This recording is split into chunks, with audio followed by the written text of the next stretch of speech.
brought to you by Silver Pumps. Top quality और consistent performance के लिए सिर्फ सिल्वर पंप्स, नाम याद रखना। भजन लाल शर्मा लगातार 3 दिनों के ताबड़तोड़ दौरे के बाद जयपुर पहुंचे और उन दौरों में क्या क्या खास रहा आप सियासी रूप से देखेंगे तो बहुत कुछ आपको नज़र आएगा। वो शेखावटी के 2 बड़े वोट बैंक जाट और राजपूतों को एक साथ साधते हुए नजर आए, जहां पर दलितों शेखावटी के दलित मुख्यतः कांग्रेस की तरफ झुकाव रखने वाले हैं, वहां पर किस तरह से उन्हें बीजेपी की तरफ लाया जाए उस पर पूरा फोकस रहा। और सबसे बड़ी मांग जो शेखावटी की रहती है यमुना के पानी को लेकर वो लगातार हमला बोलते हुए नजर आए कि कांग्रेस किताबों में ही, कांग्रेस कागजों में ही, कांग्रेस योजनाओं में ही पानी पैदा करती थी और दफन कर देती थी। अब उन्होंने चुनौती के रूप में स्वीकार किया है कि हम यमुना का पानी लेकर आएंगे और गोविंद सिंह डोटासरा ने कहा है कि हम भी देखते हैं कब लेकर आएंगे। मगर भजन लाल शर्मा का फोकस पूरा मछली की आंख पर है कि राजस्थान में अगर पानी दे दी जाए, नौकरी दे दी जाए, बिजली दे दी जाए तो फिर आधी समस्याएं खुद ही खत्म हो जाया करती हैं और उसी फोकस पर लगे हुए हैं। नौकरी में मैं गया था जब करीब 54,000 के पदों के लिए करीब 25 लाख के आवेदन आए हैं, जिसमें पीएचडी वाले भी हैं जो 10th पास के लिए आवेदन मांगा गया था।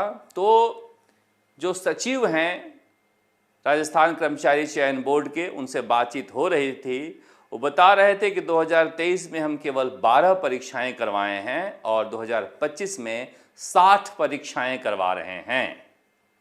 हमारी मुहिम, हमारी लड़ाई यही थी कि ज़्यादा से ज़्यादा नौकरियां दी जाए।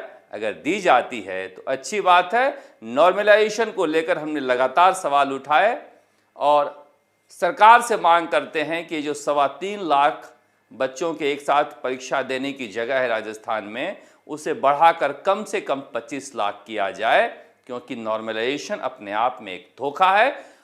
वो भी कह रहे थे सचिव साहब भी कि ये अच्छी व्यवस्था नहीं है, मगर इसके अलावा और व्यवस्था भी नहीं है जिसे कोर्ट मान सके। और दूसरा, प्रश्नों को डिलीट करना, परीक्षा के बाद प्रश्नों का डिलीट करना भी एक धांधली है। तो संस्थागत धांधलियां बंद होनी चाहिए, पेपर लीक बंद होना अच्छी बात है, मगर जो कमियां रह गई है उसे भी पूरा किया जाना चाहिए। बहुत सारे छात्र कह रहे हैं ईओआरओ के पद बढ़ाए जाएं, सीधी भर्तियां जो स्वायत्त शासन विभाग में ली जा रही हैं उसे रोककर इन पदों के द्वारा किया जाए। बहुत सारी चीज़ें अभी बाकी है जो होनी है। मगर भजन लाल शर्मा का जो दौरा रहा शेखावटी का, इस कड़ी धूप में, इस गर्मी में जो वो घूम रहे थे, तो बिना चुनाव के ही अगर पब्लिक के बीच आप जाएं और वहाँ पर उनके दुख दर्द को समझें, वो अपने मुख्यमंत्री को देखें, ये बड़ी बात होती है। और जो विपक्ष कहता है भजन, भोजन और भ्रमण, अगर ये 3 करते रहें तो फिर विपक्ष के लिए एक बड़ी समस्या खड़ी हो सकती है। ये मैं इसलिए कह रहा हूँ कि विपक्ष का काम कौन कर रहा है? विपक्ष का काम कर रहे हैं हनुमान बेनीवाल और डॉक्टर किरोड़ीलाल मीणा जैसे नेता। अब कहीं बजरी का ट्रक या ट्रैक्टर किसी को कुचल दे तो वहाँ पर पहुँच जाते हैं किरोड़ीलाल मीणा। किसी के कड़े निकालने के लिए हाथ पैर काट दिए जाएं, वहाँ पहुँच जाते हैं किरोड़ीलाल मीणा। कहीं कोई हत्याकांड होता है, उसके इंसाफ दिलाने के लिए पहुँच जाते हैं हनुमान बेनीवाल। तो वोट मांगने के लिए कांग्रेसी क्यों जाएंगे और जनता वोट उन्हें क्यों देगी? ये जब सिरसी रोड पर अतिक्रमण टूट रहा था तब भी हम कांग्रेसियों को कह रहे थे कि तुम्हें जनता वोट क्यों देगी? टूट रहा है बीजेपी के शासन में, बचाने वाले बीजेपी वाले घूम रहे हैं, तुम हो कहाँ?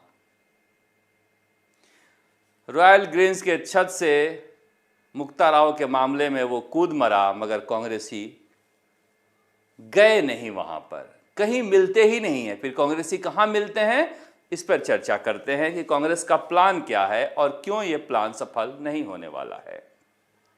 कांग्रेस लोकसभा में 100 सीटें लेकर आई, उसकी जिंदगी अटक गई है संविधान बचाओ में। काठ की हांडी बार बार नहीं चढ़ती है। इस देश में एक बार चीज जो निकल गई उसे जीने की वापस कोशिश नहीं करनी चाहिए। जातिवाद सिरे नहीं चढ़ रहा है। कमंडल के युग में, मंडल के युग में, विश्वनाथ प्रताप सिंह के ज़माने तक आते आते जातिवाद की चरम राजनीति अपना दम तोड़ती हुई नजर आ रही है। इसी को खोजते हुए, इसी से संघर्ष करते हुए नजर आ रहे हैं बिहार में तेजस्वी यादव और अखिलेश यादव। उस अतीत को जीने से कांग्रेस को बचना चाहिए और जातिवाद के परे जो कांग्रेस का पुराना नारा था,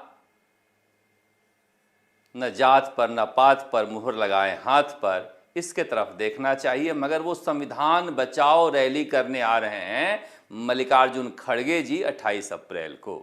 इस प्रचंड गर्मी में कौन से संविधान पर संकट आया है जो जयपुर में रैली करने की जरूरत है, समझ में नहीं आया। अगर पेपर लीक में नहीं पकड़े जा रहे हैं या फिर सब इंस्पेक्टर परीक्षा रद्द नहीं हो रही है, कानून व्यवस्था खराब हो रही है, बजरी के माफिया बढ़ते जा रहे हैं, अगर इस तरह के मसलों पर कोई रैली और सभा होती जिसे जनता का जुड़ाव होता तो समझ में आता है। मगर कांग्रेस बार बार अपने अतीत को जीना चाहती है। संविधान बचाओ रैली, संविधान बचाओ रैली। संविधान पर फिलहाल कोई संकट दिखाई नहीं देता है, जिसे बचाने के लिए गोविंद सिंह डोटासरा ने मल्लिकार्जुन खड़गे को जयपुर बुलाया है। ये अगर आप घोर कांग्रेसी नहीं हैं तो कहीं से भी अभी इस वक्त इस मुद्दे से आपका अटैचमेंट हो नहीं सकता है, जिसकी वजह से आप मल्लिकार्जुन खड़गे को सुनने के लिए इस कड़ी धूप में जाएं। इसलिए कह रहे हैं कि कहीं ना कहीं एक मिसमैच तो है। राहुल गांधी वहां पर विदेश में जाकर चुनाव आयोग को लेकर हमला बोल रहे हैं। मुझे लगता है कि इसी हमले को लेकर वो महाराष्ट्र की जमीन पर संघर्ष करते और पूरे महाराष्ट्र में कार्यकर्ताओं को खड़ा करते तो कांग्रेस में जान आ जाती कि चुनाव आयोग ने महाराष्ट्र में बड़ी गड़बड़ियां की है। मगर इसे आप अमेरिका में जाकर बोले, लंदन में जाकर बोलें या फिर अपने दफ्तर में प्रेस कॉन्फ्रेंस करें, उससे कोई फर्क पड़ता नहीं है। जनता के बीच जाकर समझाने वालों की भारी कमी है कांग्रेस में, जिससे वो जूझ रहे हैं। अमेरिका में जाकर बोलने से बेवजह का विवाद पैदा होता है, जिसको मतलब नहीं है, वो भी राष्ट्र के नाम पर खफा हो जाता है। लिहाजा यहाँ पर रहकर उन सवालों को जनता के बीच रखना चाहिए था। महाराष्ट्र में जहाँ पर संविधान पर संकट अगर है तो वहाँ होनी चाहिए थी रैली, जयपुर में क्यों पता नहीं। मगर क्या है कि आपकी परिस्थितियाँ जब खराब रहती है तो आप नेपथ्य में जाकर अतीत में जीने की जद्दोजहद करते रहते हो। ये समझ नहीं पाते हो कि जो गुजर गया है वो बीत गया है, वो लौट के आने वाला नहीं है। वक्त के लिए सबसे अच्छी बात यही है कि ये बस गुजर जाता है और गुजर गया उसे पाने की छटपटाहट नहीं होनी चाहिए, मगर है। अब है, इसीलिए कोई मसला आगे